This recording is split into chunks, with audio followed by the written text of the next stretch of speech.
Hi, thank you so much for joining me again and giving me permission to help you receive an awareness, an understanding, and a knowledge of your first chakra and how to work with it in order to move through disease and illness.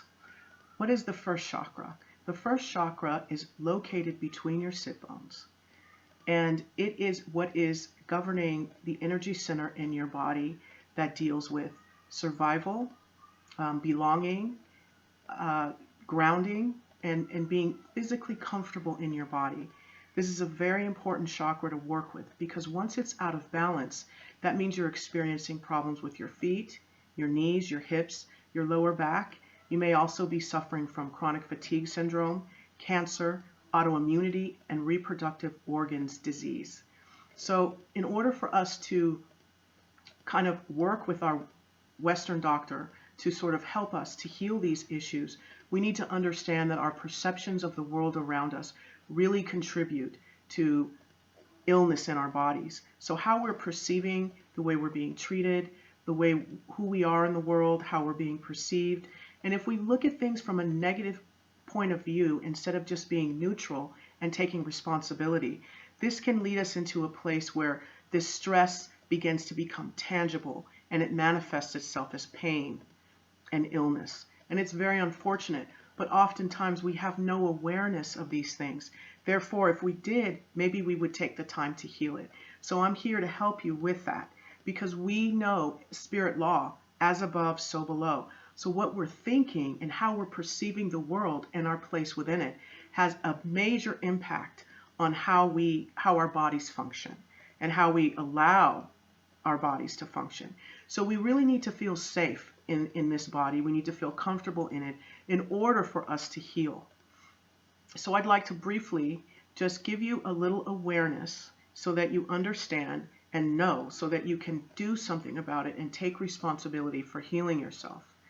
Now, the first chakra is located between your sit bones, as I said, and it's known as the Muladhara.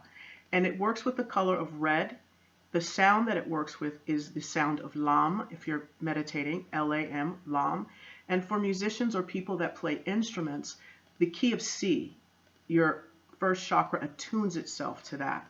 This is fascinating stuff, and it really works. I know personally, I've spoken before in my past videos about how I was having reproductive issues. I also have autoimmune disease, vitiligo, and I've had so much healing in these areas due to me working with my chakras. So I'm really here to share that to you because oftentimes we want to put our healing and our health in the hands of other people when they didn't cause it. It was our perceptions and the way that we took in this energy that caused us to have disease.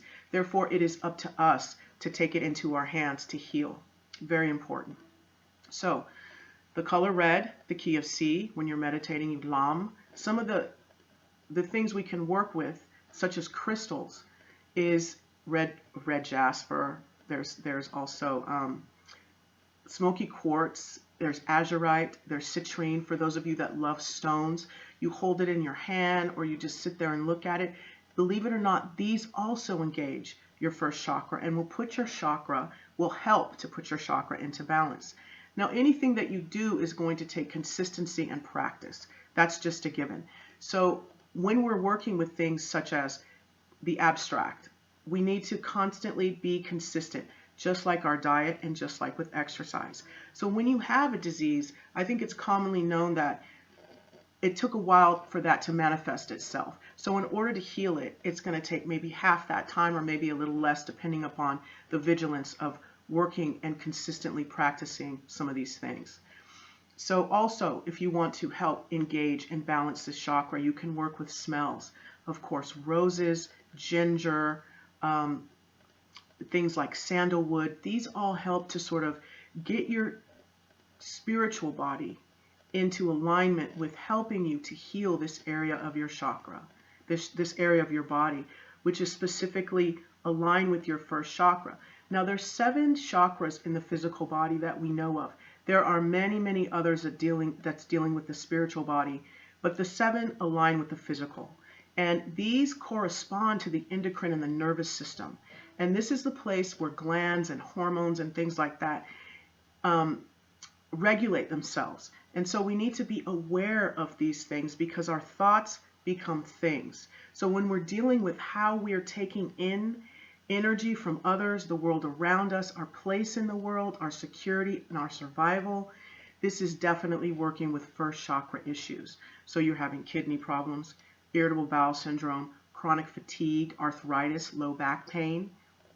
These are first chakra issues. Anorexia, obesity, you are having issues with your first chakra and they just need to come into balance. And this is a great counterpart to working with your doctor to help you heal.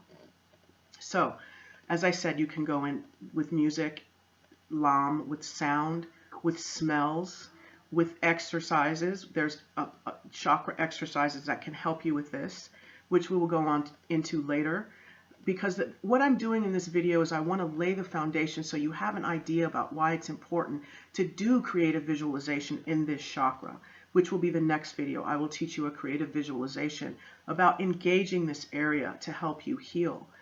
I know that I think I've shared with you before my issues with this chakra. I had reproductive organ issues, I have autoimmunity, and by me working with this chakra and cleaning it out and balancing it, I was able to heal my reproductive organ areas because the doctors, well, we don't know what's wrong with you.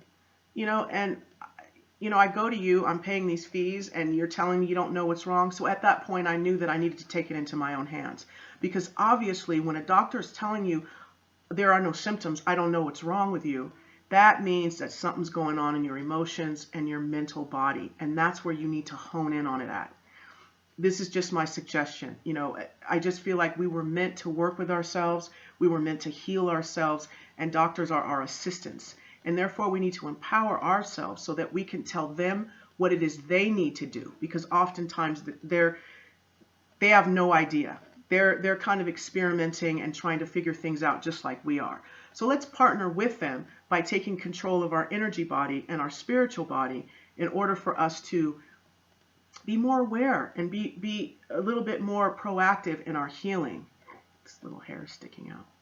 Doesn't quite look good on camera, does it? But it's okay, because this is really about healing. This is not what you look like, although that's important. But it's important for us to understand that our thoughts become things, and then we need to start honing in on that. So, moving on. Nature. Nature is a very important component because we are all little manifestations of what's going on out in Mother Earth.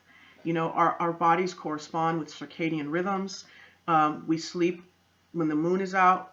We wake up when the sun is up. So our body and the universe are in alignment usually, or at least working with one another. So when we go out into nature and we sit under a tree and we engage our sit bones and we do creative visualizations, this is also helping us balance our chakra. When we walk barefoot in nature, on the sand and the beach, these are ways in which our first chakra is like, thank you so much, and can kind of lubricate this area into realizing, hey, we're starting to heal, because your body wants to heal. It takes a long time for disease to manifest. Things were going on way before you got cancer. We were perceiving things, we were taking things in a certain way, that in a negative way, that came in and became tangible. So the thoughts and the perceptions, the chakras are the bridges to those manifestations of either positivity or negative energies, because they're vortexes and they spin, and in the front you're giving and in the back you're receiving. So be aware of this. That's why you hear people say in negative connotation, they stabbed me in the back. Yeah, you were receiving that one. So that's sort of I guess you could say an emotional or spiritual. You don't have knives in your back, but they could be energetic knives from the way people are treating you. So we know that the area of the back is where you receive. So be aware of this. Engage in your body. Be present. Be grounded. That is all what this first chakra is about. And it's a really beautiful thing because you're empowering yourself. All right, so moving on. What else is it about this chakra that we could work with to help us heal? Food. Food is always an important component because it's going into our bodies, nourishing us, and then all those nutrients go throughout our cells. So this is very powerful. So some of the things that can help us with this first chakra issues, if we're having overactive or underactive issues with this chakra, is eating foods that are red, such as red apples and cabbage, watermelon, strawberries, carrots, beets, high protein foods that will really ground us in our bodies. This is very important. And definitely red candles, wearing the color red, being around and looking at and feeling things that are red or fiery help to engage and balance this chakra. And also breathing, bringing our breath in, feeling it fill up our bodies, feeling it engage itself, and sit in that area for a moment, holding your breath and then letting it out, making sure you breathe in deep enough that you feel the air hitting that area of the body. And some of the issues too that an overactive chakra is dealing with: greedy, materialism. There's a high sex drive, almost leading into dysfunctional territory. Underactive chakras are dealing with people who are very anxious and fearful. They're uncomfortable in social situations. All of this can be managed when you're dealing with your chakras, when you learn how to work with your chakras. So I just want to make everyone aware, or the people that are watching this video aware, that the power lies within you. And once you are tuned in to what it is that your body needs, especially in this area, since we're working with the first chakra, being present, allowing yourself to feel safe. But the questions are oftentimes, how do I do that? You know, I know that I can have peace and I know that I can feel worthy and safe, but what are the steps to take to do that? That is what I'm here for, and that is what we will go over in the next video, when we will do a creative visualization about how to really engage this chakra by creatively visualizing, working with it in real time. So I thank you so much for joining me on this journey, and I'm wishing you all true love and true light, and may 2016 and beyond bring you nothing but abundance, because remember, you are an unlimited human being there are infinite possibilities for you of greatness. So let's dig down deep and really mine for that potential. All right? Thank you, and